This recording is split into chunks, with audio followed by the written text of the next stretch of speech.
Hacia mediados del siglo XVIII vivía en la provincia de Massachusetts una dama viuda, madre de 3 hijos. Su nombre es lo de menos, me tomaré la libertad de llamarla señora Willoughby, un apellido, como el suyo auténtico, de sonido altamente respetable. Había perdido a su marido tras unos 6 años de matrimonio y se había consagrado al cuidado de su progenie. Su progenie se desarrolló de un modo que recompensó su tierno cariño y cumplió sus más elevadas esperanzas. El primogénito era un varón, a quien había puesto el nombre de Bernard, el mismo del padre. Los otros 2 eran niñas, entre cuyos respectivos nacimientos había mediado un intervalo de 3 años. La buena apariencia era tradicional en la familia, y no parecía probable que estas infantiles personas fueran a permitir que la tradición pereciera. El muchacho era de esa tez rubia y sonrosada y de esa complexión atlética que en aquel tiempo, al igual que en este, era marchamo de genuina sangre inglesa, un afectuoso jovencito sincero, estupendo hijo y hermano, y amigo leal. Listo, empero, no era, la inteligencia de la familia había recaído principalmente en sus hermanas. El señor Willoughby había sido un gran lector de Shakespeare, en un tiempo en que semejante afición implicaba mayor penetración espiritual que en nuestros días y en una comunidad donde hacía falta mucho valor para patrocinar el teatro incluso en privado. Y había querido dejar constancia de su admiración por el gran poeta poniéndoles a sus hijas nombres sacados de sus obras favoritas.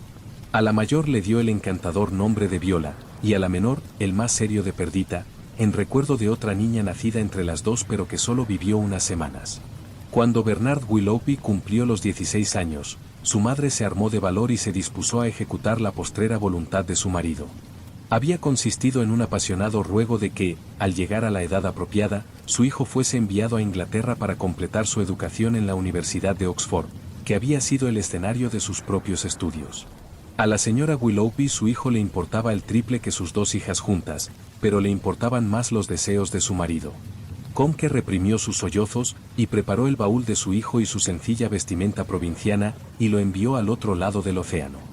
Bernard fue inscrito en la facultad de su padre y pasó 5 años en Inglaterra, sin grandes honores, la verdad sea dicha, pero con una amplia ración de diversiones y ningún descrédito. Al dejar la universidad realizó un viaje por Francia. En su 23º aniversario embarcó de regreso a casa, dispuesto a valorar la pobre pequeña Nueva Inglaterra. En aquel tiempo Nueva Inglaterra era muy pequeña, como un lugar de residencia enteramente insoportable. Pero en casa se habían producido cambios, no menos que en las opiniones del señorito Bernard. Halló bastante habitable la casa de su madre, y a sus 2 hermanas convertidas en 2 guapísimas señoritas, con los mismos talentos y gracias que las jóvenes británicas sumados a cierta agradable brusquerie y originalidad propia que, aunque no era un talento, desde luego las hacía aún más graciosas. Confidencialmente Bernard le aseguró a su madre que sus hermanas no tenían nada que envidiar a las más distinguidas muchachas de Inglaterra, a consecuencia de lo cual la pobre señora Willoughby se envaneció bastante de sus hijas. Tal era la opinión de Bernard, y tal, multiplicada por 10, era la opinión del señor Arthur Lloyd. Este caballero, me apresuro a agregar, era un compañero de estudios del señorito Bernard, un joven de reputada familia, de buen natural y de cuantiosa fortuna. Este último accesorio se proponía invertirlo en negocios en este país. Él y Bernard eran íntimos amigos, habían cruzado el océano juntos y el joven norteamericano no había dudado en presentarlo en casa de su madre, donde había causado una impresión tan buena como la que él mismo había recibido y de la cual acabo de suministrar un indicio. En aquella época las 2 hermanas estaban en plena lozanía de su juvenil floración. Cada una de ellas, por supuesto, manifestaba esta natural brillantez de la manera que más le cuadraba. Eran disímiles tanto en apariencia como en carácter. Viola, la mayor, de 22 años recién cumplidos, era alta y clara, de calmosos ojos grises y cabellos de color castaño rojizo, un muy remoto parecido con la Viola de la comedia de Shakespeare, a la cual imagino como una criatura morena, con permiso de ustedes, pero delgada, briosa, plena de las más tiernas y elevadas emociones. La señorita Willoughby, con su intensa blancura de piel, sus bien torneados brazos, su majestuosa estatura y su pausado hablar, no estaba hecha para la aventura. Nunca se habría puesto unas calzas y una camisa masculinas, y, a decir verdad, siendo una belleza muy corpulenta, acaso es una suerte que no lo hiciera. También Perdita habría debido cambiar la dulce melancolía de su nombre por algo más en consonancia con su aspecto y temperamento. Era morena a ultranza, baja de estatura, ligera de pies, con ojos oscuros plenos de fuego y animación. Desde niña había sido una criatura de sonrisas y alegría, y, cuando uno hablaba con ella, lejos de hacerlo esperar como era costumbre en su bella hermana, quien lo estudiaba a uno con sus más bien fríos ojos grises, le daba a escoger entre media docena de respuestas antes de que uno hubiera terminado de pronunciar sus frases. Las jóvenes se alegraron muchísimo de volver a ver a su hermano, mas se descubrieron bastante capaces de reservar cierta porción de entusiasmo para destinarla al amigo de su hermano. Entre sus propios amigos y vecinos, la belle jeunesse de la colonia, había muchos jóvenes excelentes, varios admiradores devotos, y unos 2 o 3 que gozaban de la reputación de irresistibles galanes y conquistadores. Pero los lugareños ardides y la algo ruda galantería de estos honrados colonos incipientes quedaron completamente eclipsados ante la buena apariencia, las elegantes ropas, el respetuoso empressement, la perfecta cortesía, la inmensa cultura, del señor Arthur Lloyd. En realidad no era ningún dechado, era un franco, resuelto, instruido joven, rico en libras esterlinas, en salud y anodinas esperanzas, y en un pequeño capital de afectos por invertir. Pero era un caballero, poseía un hermoso rostro, había estudiado y viajado, hablaba francés, tocaba la flauta y declamaba versos con muy buen gusto. Había una docena de razones para que de sopetón la señorita Willoughby y su hermana menor se volvieran sobremanera exigentes en su elección de amistades masculinas. La imaginación de la mujer está particularmente adaptada a las diversas pequeñas convenciones y misterios de la buena sociedad.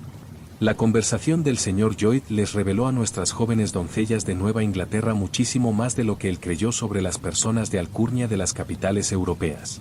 Era fascinante sentarse a oír charlar a él y Bernard sobre las personas extraordinarias y las cosas extraordinarias que ambos habían visto. Tras el té toda la familia solía reunirse alrededor de la chimenea, en el saloncito revestido de madera, por entonces inocente de cualquier propósito de resultar pintoresco o de resultar cualquier otra cosa, a decir verdad, salvo económico, de tal modo que se habían ahorrado los gastos de papeles pintados y colgaduras. Y los dos jóvenes aludían discretamente el uno para el otro, desde los extremos opuestos de la alfombra, esta, esa y aquella aventura. Muchas veces Viola y Perdita habrían dado cualquier cosa por saber exactamente de qué aventura se trataba, y dónde ocurrió, y quién participó, y qué llevaban puesto las mujeres. Mas en aquel tiempo no se consideraba correcto que una joven bien educada interviniese en la conversación por iniciativa propia o formulase excesivas preguntas. Y por lo tanto las pobres muchachas se parapetaban ansiosas detrás de la curiosidad, más lánguida, o más discreta, de su madre. Que las dos eran muy atractivas fue algo que Arthur Lloyd no tardó en descubrir, pero necesitó más tiempo para decidir cuál poseía mayores encantos. Tuvo un fuerte presagio, una sensación de una naturaleza demasiado enteramente alegre para aplicarle el calificativo de ominosa, de que estaba destinado a llevar al altar a una de ellas. Sin embargo era incapaz de llegar a una preferencia, y para tal ceremonia ciertamente era indispensable una preferencia. Por cuanto Lloyd tenía demasiada sangre joven como para avenirse a la idea de elegir echándolo a suertes y verse desposeído del celestial deleite de enamorarse. Resolvió tomarse las cosas con calma y aguardar hasta que hablara su corazón.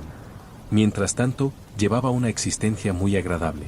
La señora Willoughby hacía gala de una digna indiferencia ante sus intenciones, tan lejana de despreocuparse de la honra de sus hijas como de mostrar esa insoportable alacridad por hacerlo comprometerse que tantísimas veces él, en su calidad de joven con posibles, había notado en las venerables damas de sus islas natales.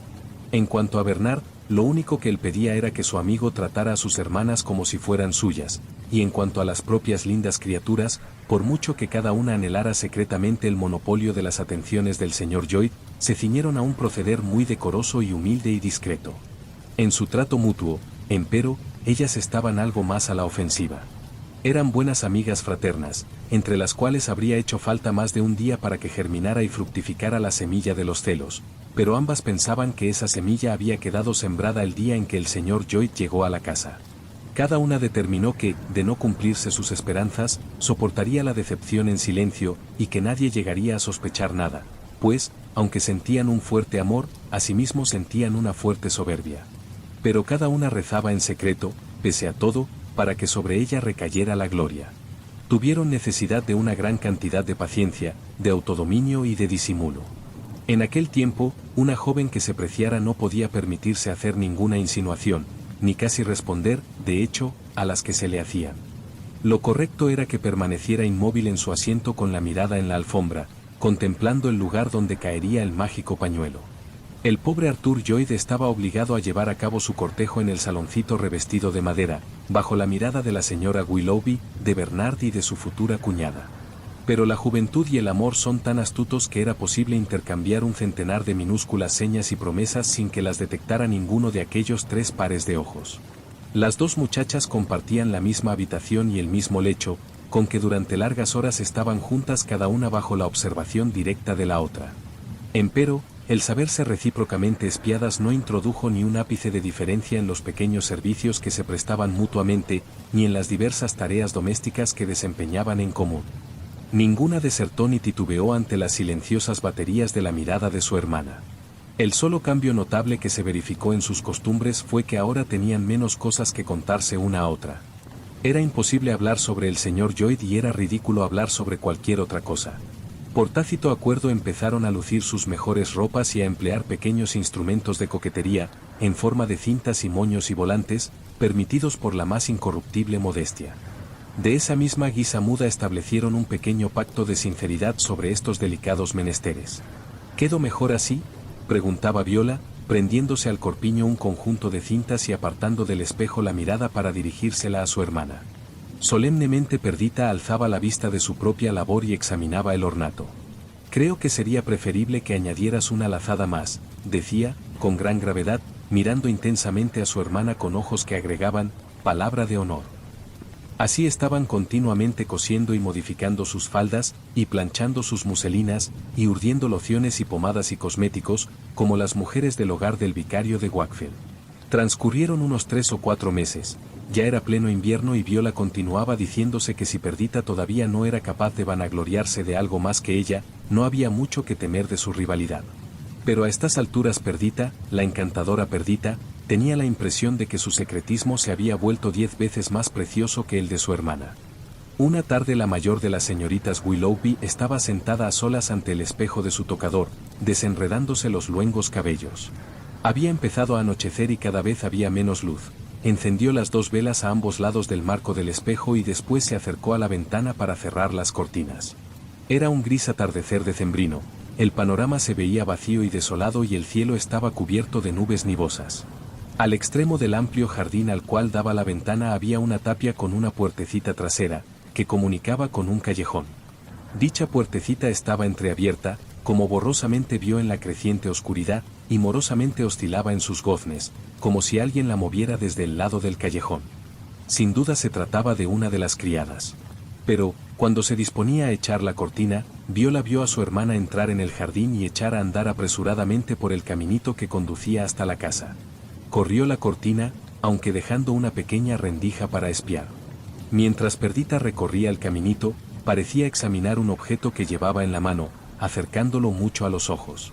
Cuando llegó junto a la casa se detuvo un instante, contempló intensamente el objeto y se lo oprimió contra los labios. La pobre Viola regresó lentamente a su silla y se sentó ante el espejo, en el cual, de haberlo mirado menos abstraídamente, habría visto sus bellas facciones tristemente desfiguradas por los celos. Un instante después, la puerta se abrió a su espalda y su hermana entró en la habitación sin resuello y con las mejillas encendidas por el aire glacial. Perdita se sobresaltó. «¡Qué susto!», dijo. «Creía que estabas con mamá». Las 3 mujeres iban a asistir a una merienda, y en tales ocasiones su costumbre era que una de las hijas ayudara a la madre a vestirse. En vez de penetrar, Perdita se quedó junto a la puerta. «Pasa, pasa», dijo Viola. «Aún nos queda más de 1 hora. Me gustaría mucho que le hicieras unos cuantos retoques a mi peinado». Sabía que su hermana quería retirarse y que ella podía ver en el espejo todos sus movimientos en la habitación. «Vamos, ayúdame a peinarme», dijo, «y después yo iré a ayudar a mamá». De mala gana Perdita acudió a empuñar el cepillo. Vio la mirada de su hermana, en el espejo, firmemente clavada en sus manos. Aún no se lo había pasado 3 veces por el cabello cuando Viola aferró su propia mano derecha a la izquierda de su hermana y se levantó de un salto. «¿De quién es este anillo?», gritó pasionalmente, arrastrándola hacia una luz. En el dedo corazón de la joven refulgía un anillito dorado, adornado con un par de pequeños rubíes. Perdita decidió que ya no servía de nada guardar secreto, pero que debía efectuar su confesión con audacia. «Es mío», dijo con orgullo. «¿Quién te lo ha regalado?», gritó la otra. Perdita vaciló un instante. El señor Lloyd. De golpe y porrazo el señor Lloyd se ha vuelto rumboso. Uy, no, exclamó Perdita, con arrojo, no de golpe y porrazo. Ha estado ofreciéndomelo desde hace un mes. ¿Es que necesitas un mes de ruegos para aceptarlo? Dijo Viola, contemplando la pequeña sortija, que en realidad no era extraordinariamente elegante aunque sí la mejor que el joyero de la provincia podía suministrar. Yo no lo habría aceptado en menos de 2. No es tanto el anillo, dijo Perdita, cuanto lo que significa. Significa que no eres una muchacha decente, gritó Viola. A ver, ¿mamá está enterada de tu intriga? ¿Y Bernard? Mamá ha aprobado mi intriga, como tú la llamas. El señor Lloyd ha pedido mi mano, y mamá se la ha concedido. ¿Habrías preferido que te solicitara a ti, hermana? Viola le dedicó a su hermana una larga mirada, llena de pesadumbre y envidia apasionadas. Después bajó las pestañas sobre las pálidas mejillas y se dio la vuelta. Perdita se hizo cargo de que no había sido una escena agradable, mas la culpa era de su hermana. Pero raudamente la joven de más edad hizo acopio de amor propio, y tornó a encararla. Acepta mis felicitaciones, dijo con una débil cortesía. Te deseo toda la felicidad del mundo, y una muy larga vida. Perdita se rió amargamente. No lo digas con ese tono, exclamó. Una maldición sería más entusiasta. Vamos, hermana, agregó, él no puede casarse con las dos. Te deseo muchísimas alegrías, reiteró maquinalmente Viola, tornando a sentarse frente al espejo, y una muy larga vida, e innumerables hijos. En el sonido de estas palabras hubo algo que no fue del entero agrado de Perdita. ¿Me concederás un año, al menos? Dijo. En un año puedo tener un hijo, o cuando menos una hija. Si me dejas el cepillo, te arreglaré el cabello. Gracias, dijo Viola. Será mejor que vayas con mamá.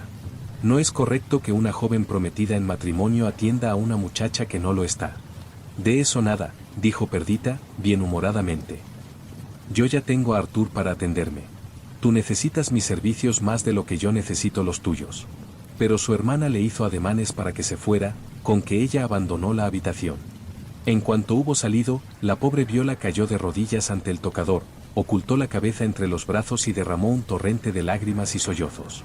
Se sintió muchísimo mejor gracias a esta efusión de pesadumbre. Cuando regresó su hermana, ella insistió en ayudarla a vestirse y en que se pusiera sus mejores galas. La obligó a aceptar un hermoso encaje de su propiedad, declarando que ahora que iba a casarse debía hacer todo cuanto estuviera a su alcance para aparecer digna de la elección de su novio. Ejecutó esas tareas en severo silencio, pero, aún así, hubieron de servir como disculpa y expiación, no se excusó de ninguna otra forma. Ahora que Lloyd era recibido por la familia en calidad de pretendiente aceptado, únicamente restaba fijar la fecha de la boda. Se concertó para el cercano mes de abril, y durante el intervalo se realizaron diligentes preparativos para la ceremonia. Lloyd, por su parte, estaba ocupado realizando acuerdos comerciales y estableciendo correspondencia con la gran empresa mercantil a la cual estaba vinculado en Inglaterra.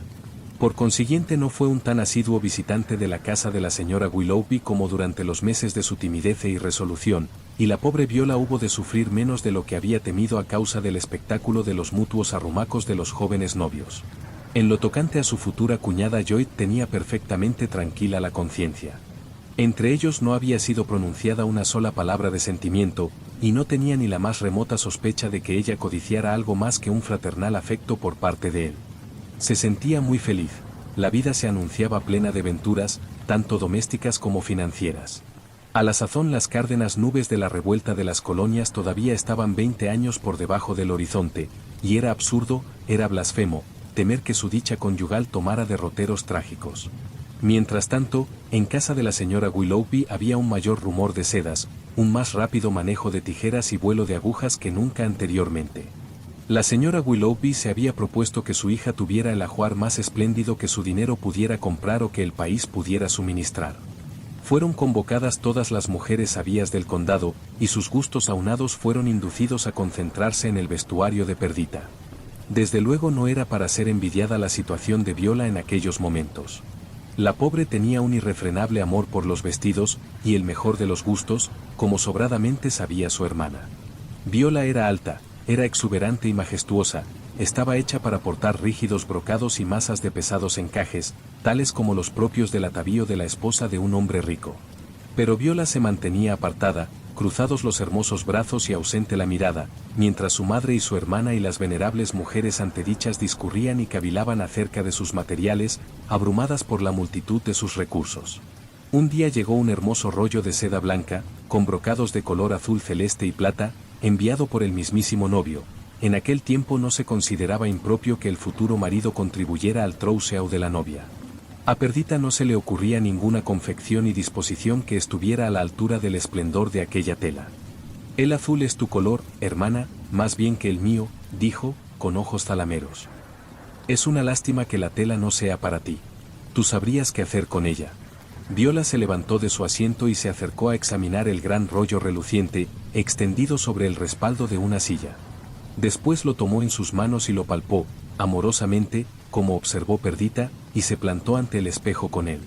Dejó caer hasta sus pies uno de los extremos y colgó de sus hombros el otro, ciñéndoselo alrededor del talle y dejando su blanco brazo desnudo hasta el codo. Echó hacia atrás la cabeza y contempló su propia imagen, y una trenza de su pelo castaño rojizo cayó sobre la lustrosa superficie de la seda. El efecto era sorprendente. Las mujeres que la rodeaban profirieron un pequeño «oh» de admiración. Sí, en efecto, dijo Viola en su fuero interno, el azul es mi color. Mas Perdita se dio cuenta de que su imaginación se había disparado y de que ahora se volcaría en la tarea y les resolvería todos sus enigmas modisteriles. Y de hecho lo hizo requete bien, tal como estuvo muy dispuesta a declarar Perdita, sabedora del insaciable amor de su hermana por la mercería. Metros y metros de preciosas sedas y satenes, de muselinas, terciopelos y encajes, pasaron por sus hábiles manos, sin que de sus labios brotara una sola palabra de envidia. Gracias a su laboriosidad, el día de la boda Perdita estaba preparada para lucir mayor número de vanidades de este mundo que cualquier otra temblorosa joven novia que hasta entonces hubiese solicitado la bendición sacramental de un cura de Nueva Inglaterra. Hablase convenido que la joven pareja viajaría de luna de miel al extranjero para pasar unos días en la mansión campestre de un caballero inglés, un hombre de rango y un muy gentil amigo para con Lloyd. Se trataba de un soltero, se declaró encantado de esfumarse para dejarlos entregados durante una semana a sus caricias y arrullos. Tras la ceremonia en la iglesia, había sido oficiada por un clérigo inglés, la joven señora Lloyd se aprontó a dirigirse a casa de su madre para cambiarse sus galas nupciales por un traje de montar. Viola la ayudó a hacerlo, en la antigua habitacioncita que durante tantos años habían compartido como buenas hermanas.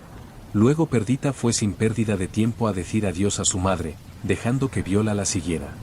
La despedida fue breve, los caballos aguardaban a la puerta y Arthur estaba impaciente por emprender viaje. Mas Viola no la había seguido, con que Perdita regresó a su habitación, abriendo la puerta bruscamente. Como de costumbre, Viola estaba frente al espejo, pero en una situación que hizo que la otra se detuviera paralizada por el asombro. Se había puesto el velo y la guirnalda nupciales de Perdita, y en su cuello tenía el oneroso collar de perlas que la joven había recibido de su marido como regalo de bodas.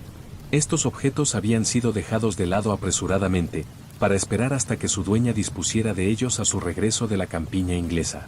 Adornada con estas galas ilegítimas, Viola estaba de pie ante el espejo, hundiendo una prolongada mirada en sus profundidades y teniendo Dios sabe qué audaces visiones. Perdita se sintió escandalizada y dolida. Era una espantosa imagen que resucitaba su antigua rivalidad mutua. Avanzó un paso hacia su hermana, como para arrancarle el velo y las flores. Mas, habiendo percibido la mirada de Viola en el espejo, se detuvo. «Adiós, Viola», dijo. «Por lo menos habrías podido esperar a que me hubiera marchado». Y apresuradamente salió de la habitación. El señor Lloyd había comprado una casa en Boston que, según el gusto de aquel tiempo, era considerada un prodigio de elegancia y comodidad, y aquí muy pronto se estableció con su joven esposa. De esta guisa quedó separado de la residencia de su suegra por una distancia de 30 kilómetros. En aquella era de primitivos caminos y transportes 30 kilómetros eran como 150 de los actuales, con que la señora Willoughby vio escasamente a su hija durante su primer año de matrimonio. Sufrió no poco por su ausencia, y su pesar no se vio aminorado por la actitud de Viola, quien había caído en un estado de apatía y languidez, que hacía imprescindible para su recuperación un cambio de escenario y ambiente. La verdadera causa del decaimiento de la muchacha será adivinada sin dificultad por el lector. Sin embargo, la señora Willoughby y sus compañeras de cotilleo consideraron que su mal era puramente físico y no dudaron de que obtendría alivio del remedio precitado. En consecuencia, su madre gestionó en su nombre una visita a unos parientes de su difunto esposo, residentes en Nueva York, que siempre estaban quejándose de lo poco que veían a sus primos de Nueva Inglaterra. Viola les fue enviada a estas buenas personas, con una escolta apropiada, y permaneció con ellas varios meses. En el intervalo, su hermano Bernard, que había empezado a ejercer como abogado, se resolvió a tomar esposa. Viola retornó a casa para la boda, aparentemente curada de su melancolía, con encendidos colores en las mejillas y una orgullosa sonrisa en los labios. Arthur Lloyd se vino desde Boston para asistir a la boda de su cuñado, pero sin su esposa, quien en breve esperaba dar a luz. Hacía casi un año que Viola no lo veía. Se alegró, sin saber muy bien por qué, de que Perdita se hubiera quedado en su casa. Arthur parecía feliz, pero estaba más serio y solemne que antes del matrimonio.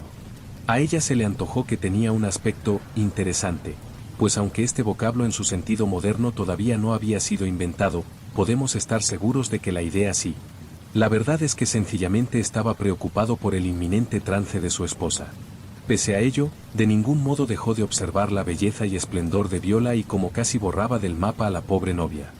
La asignación que antaño Perdita recibía para comprar ropa le había sido transferida ahora a su hermana, quien ciertamente le sacaba el máximo partido.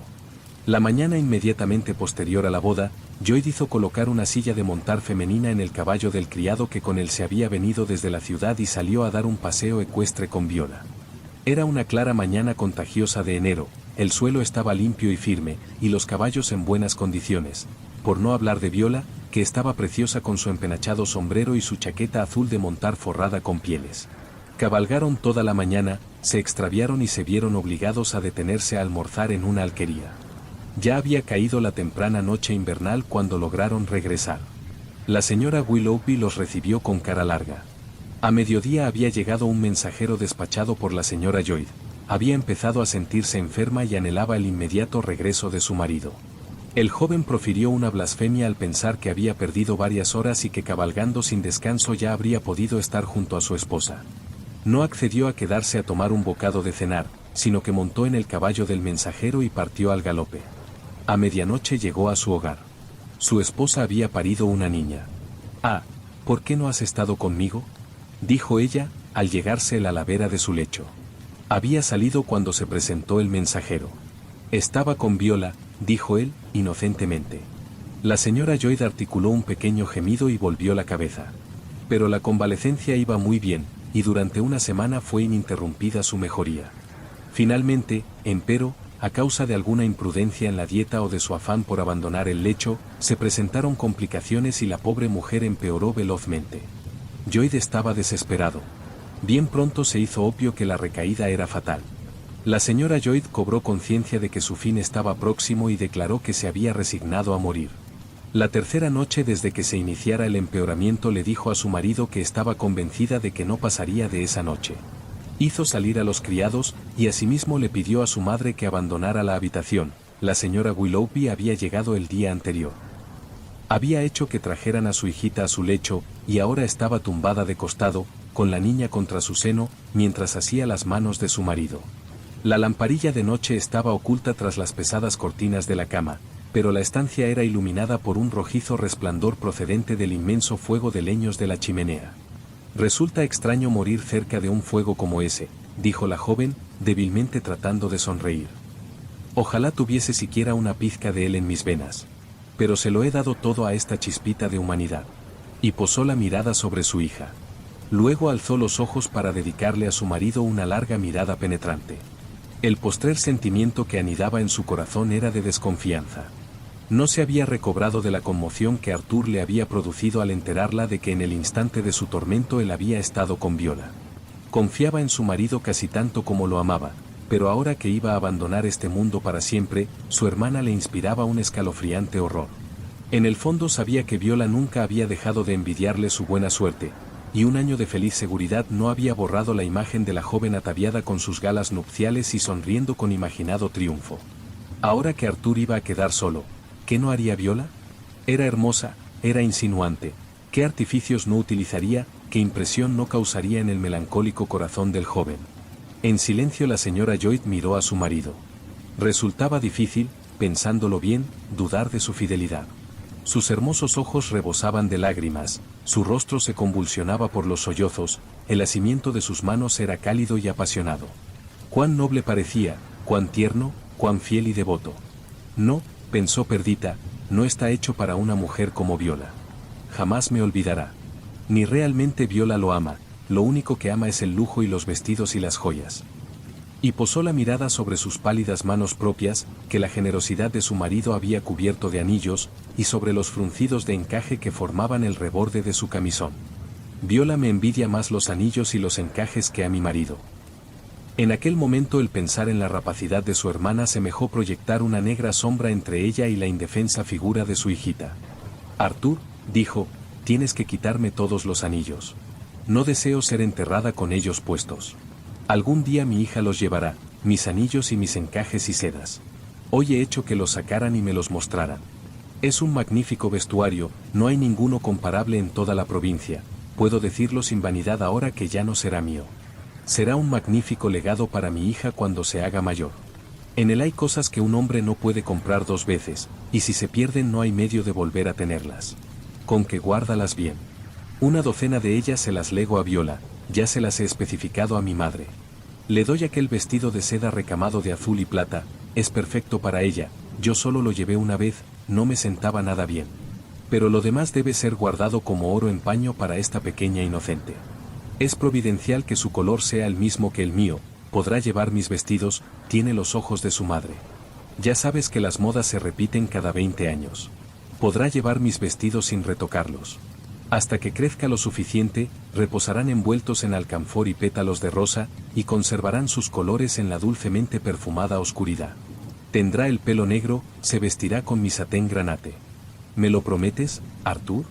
¿Qué he de prometerte, cariño? Prométeme que preservarás los vestidos de tu pobre esposa. ¿Acaso temes que los venda? No, sino que se pierdan. Mi madre los envolverá adecuadamente y tú los guardarás con doble cerradura. ¿Te acuerdas del gran baúl que hay en el ático, reforzado con hierro? Es enorme e inviolable. Ahí podrás meterlos todos. Mi madre y el ama de llaves lo harán y te entregarán la llave. Y tú guardarás la llave en tu secretaria y jamás se la entregarás a nadie que no sea tu hija. ¿Me lo prometes? Oh, sí, te lo prometo, dijo Lloyd, desconcertado ante la intensidad con que su esposa parecía aferrada a aquel plan. ¿Lo juras? Insistió Perdita. Sí, lo juro. Bien, confío en ti, dijo la pobre mujer, mirándolo a los ojos con una mirada en que él, si hubiera intuido las vagas aprensiones de ella, habría podido leer una advertencia no menos que una súplica. Lloyd sobrellevó su pérdida con entereza y hombría.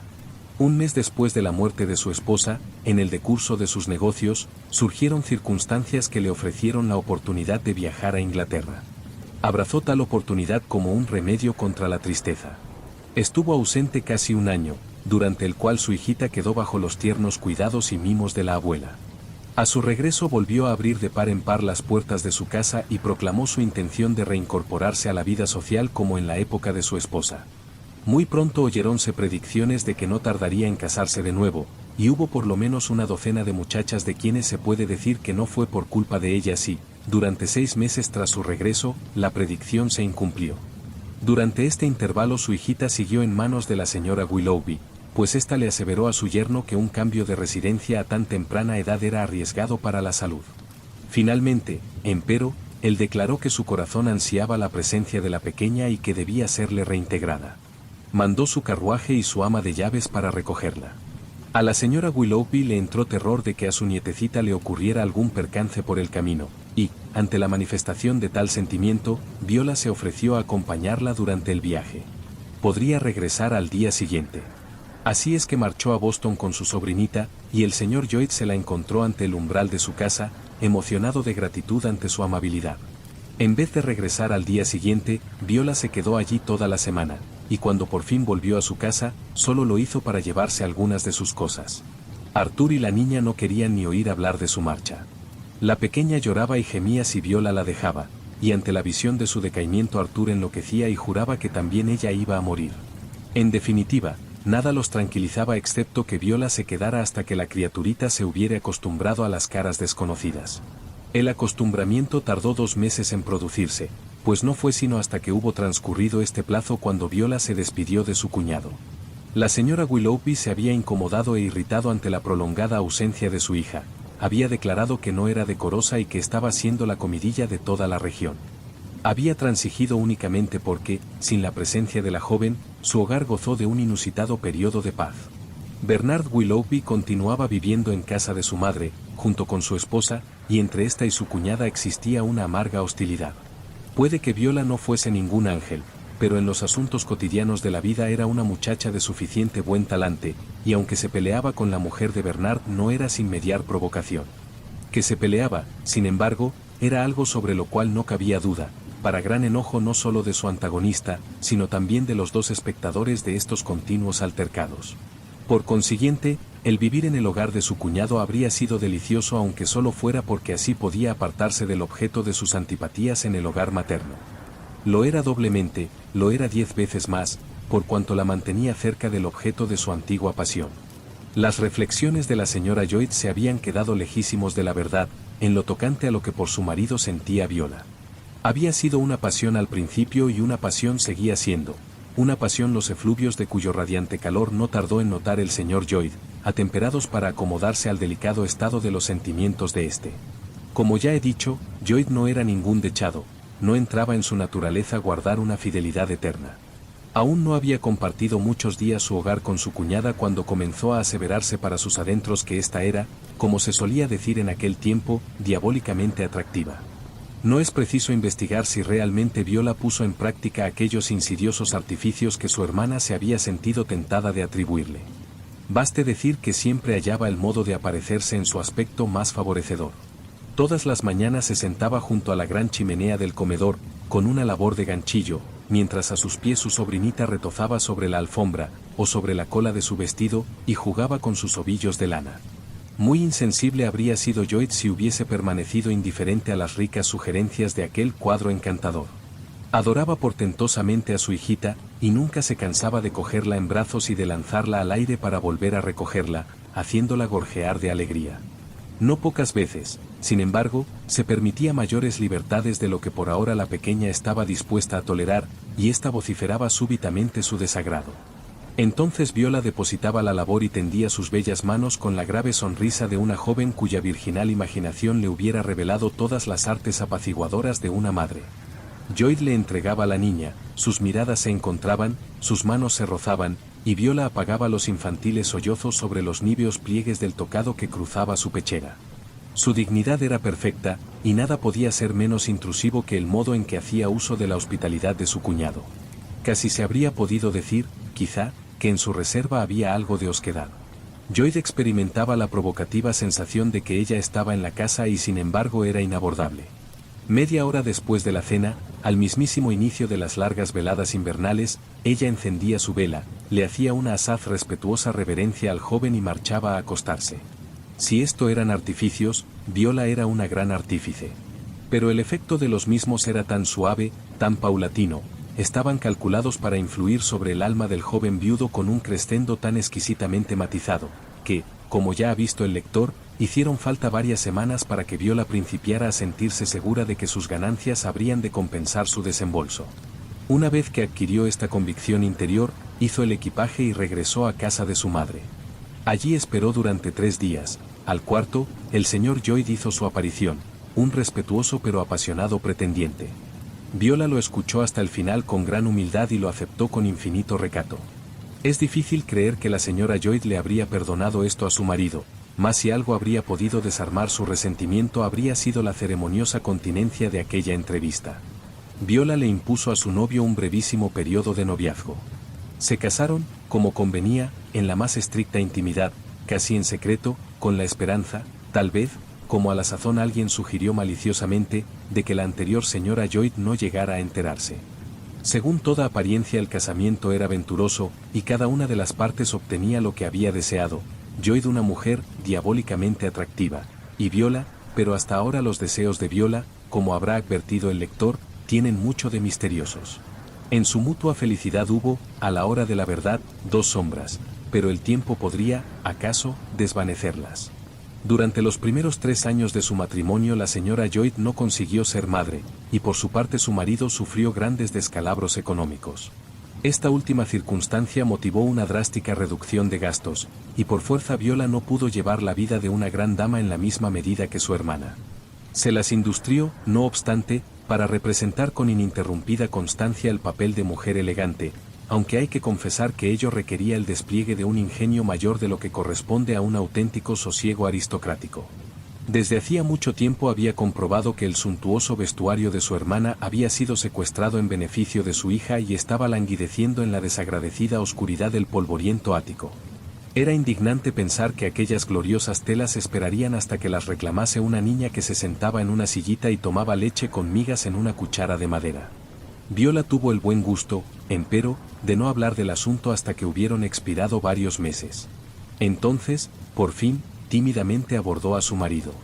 ¿No era una lástima que se estropearan tantos vestidos tan hermosos? Pues se estropearían, sin duda, comidos por la polilla, descoloridos por el tiempo y devaluados por los cambios de las modas. Pero Lloyd le ofrendó una negativa tan abrupta y perentoria que ella comprendió que por el momento su aspiración era vana. Transcurrieron 6 meses, sin embargo, que trajeron consigo nuevas necesidades y nuevas ocurrencias. Los pensamientos de Viola se cernían ávidamente sobre las reliquias de su hermana. Subió a examinar el baúl del cual eran prisioneras. En sus 3 grandes candados y sus refuerzos de hierro hubo un hosco desafío, que no logró sino acrecentar sus ansias. Había algo exasperante en su incorruptible inviolabilidad. El baúl era como un viejo sirviente canoso y severo que se obstinara en no revelar un secreto de familia. Y además sus vastas dimensiones sugerían un copioso contenido, y cuando Viola golpeó su costado con la punta de la zapatilla se produjo un sonido de estar lleno a rebosar, que la hizo sofocarse de impotentes anhelos. «Es absurdo», exclamó. «Es una ridiculez, una iniquidad». Y en el acto determinó llevar a cabo otra tentativa ante su marido. Al día siguiente, después del almuerzo, cuando él se hubo tomado su vino, osadamente ella volvió a la carga. Pero él la interrumpió con gran sequedad. «De una vez por todas, Viola», dijo, «no hay nada que discutir. Me sentiré gravemente disgustado si vuelves a hablarme de ese asunto». «Qué bien», dijo Viola. «Me resulta muy agradable enterarme de la valía que se me atribuye». «Cielo santo», gritó, «qué mujer tan feliz soy. Es maravilloso sentirse sacrificada a un capricho». Y sus ojos se llenaron de lágrimas de rabia y decepción.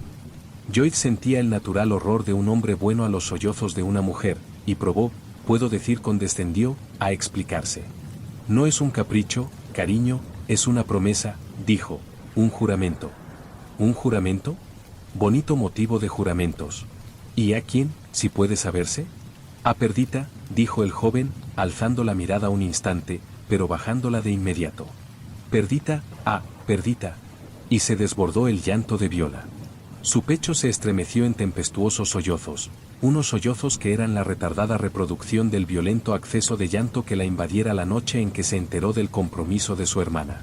Se había figurado, en sus mejores momentos, que sus celos habían desaparecido, mas he aquí que volvían a hervir tan fieros como siempre. «Y, si me haces el favor, ¿qué derecho», gritó, «tenía Perdita a disponer de mi futuro?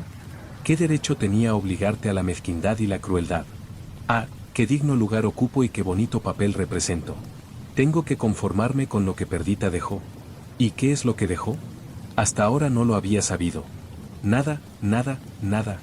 Esto fue un razonamiento muy endeble, pero un apasionamiento muy efectivo. Lloyd pasó el brazo alrededor del talle de su esposa y trató de darle un beso, pero Viola lo rechazó con olímpico desdén. Pobre hombre. Había ambicionado una mujer diabólicamente atractiva, y la había conseguido. Fue insoportable aquel desdén. Salió de la estancia mientras le zumbaban los oídos, indeciso, turbado. Ante él estaba el secreter, y en este la sagrada llave con que su propia mano había echado el triple cerrojo. Se acercó y lo abrió, y extrajo de un cajón secreto la llave, envuelta en un paquetito que él mismo había sellado con su propio noble blasón heráldico. «Teneo», rezaba la divisa, «yo guardo». Pero no se atrevió a devolverla a su escondite. La arrojó sobre la mesa ante su esposa. «Quédatela», gritó ella. «No la quiero. La odio. Yo me lavo las manos de este asunto», dijo su marido. «Dios me perdone. Despectivamente la señora Lloyd se encogió de hombros y se fue de la estancia, mientras el joven se retiraba por otra puerta. 10 minutos más tarde la señora Lloyd volvió y encontró la estancia ocupada por su pequeña hijastra y la niñera. La llave no estaba sobre la mesa. Miró a la niña. La niña estaba subida en una silla, con el paquetito en las manos.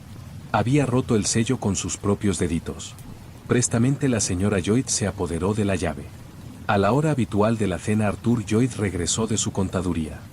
Era el mes de junio y mientras la cena se servía todavía duraba la luz diurna. La comida estaba sobre la mesa, pero la señora Lloyd no comparecía. El criado a quien su señor envió en su busca, volvió diciendo que estaba vacía la habitación de su señora y que las sirvientas lo habían informado de que no había sido vista desde el almuerzo. Lo cierto es que se habían apercibido de su rostro lloroso, suponiendo que se habría encerrado en su habitación, no habían querido molestarla. Su marido la llamó por su nombre por diversas partes de la casa, pero sin obtener respuesta. Por último se le ocurrió que tal vez la hallaría si se encaminaba al ático. La idea le produjo una extraña sensación de malestar, y les ordenó a los criados que permanecieran en la planta baja, no deseando ningún testigo de su búsqueda. Llegó al pie de las escaleras que conducían al piso superior y se detuvo con la mano en la barandilla, voceando el nombre de su esposa. Le tembló la voz. Llamó de nuevo, en tono más alto y firme. El único sonido que rompió el absoluto silencio fue un débil eco de su propia voz, que repetía su llamada bajo el gran alero. Pese a todo se sintió irresistiblemente impulsado a subir las escaleras. Desembocaban en una amplia sala, flanqueada de armarios de madera y rematada por una ventana orientada a poniente, que dejaba pasar los últimos rayos solares. Ante la ventana estaba el enorme baúl. Ante el baúl, arrodillada, el joven vio con asombro y horror la figura de su esposa. Al instante salvó la distancia que los separaba, privado del habla. La tapa del baúl estaba abierta, exhibiendo, entre perfumadas fundas, su tesoro de telas y joyas. Viola había caído hacia atrás mientras permanecía arrodillada, y había quedado con una mano apoyada en el suelo y la otra oprimida contra el corazón. En sus extremidades había la rigidez de la muerte, y en su rostro, a la moribunda luz del sol, el terror de algo más poderoso que la muerte. Sus labios estaban entreabiertos en súplica, en consternación, en agonía, y en su exangüe cuello destacaban las horrendas huellas de los dedos de dos vengativas manos fantasmales.